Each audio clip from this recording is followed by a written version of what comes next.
Yung ice cream, tikman natin.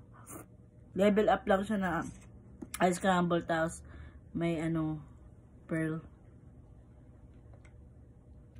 Hello guys! Katatapos ko lang mag-lunch at may binili ang aking anak for me na mango series. Tingnan nyo, may ice cream pa siya sa top.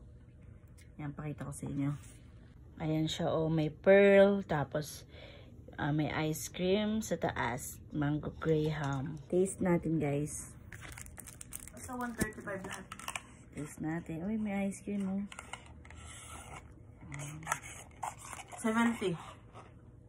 70 pesos to?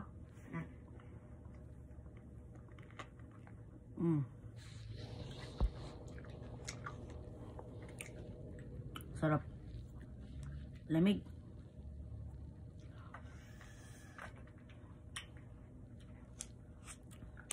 Sarap niya.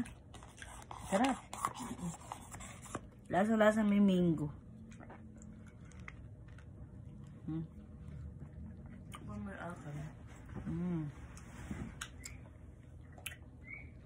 Lasahan natin yung pearl niya, guys.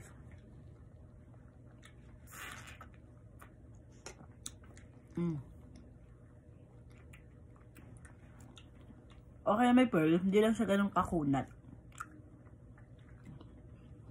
Medyo na-overcook yung pearl, pero yung lasa ng mango graham niya masarap.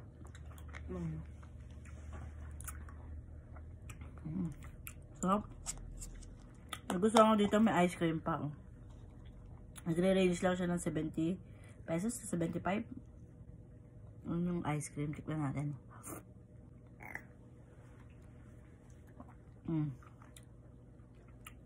Ang sarap.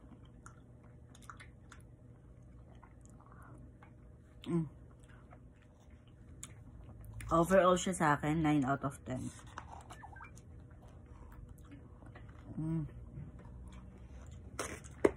Perfect.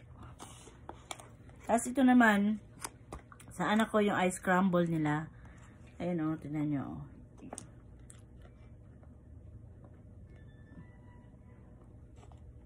Ang galing. Ang ice crumble talaga. Yung mga bata tayo, nabibili natin na ganun.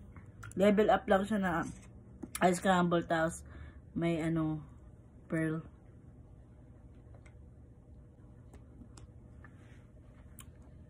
Sa dalawa, mas bet ko to. Naalala ko nung mga bata, nag-uuna-unahang bumili ice crumble.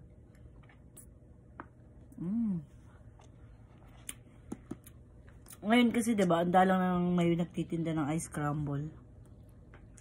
Nakaka-refresh. Ice crumble. Masarap din to, masarap to talaga. Pero kung papipilian ako, ice crumble o mango graham, sa ice crumble ako.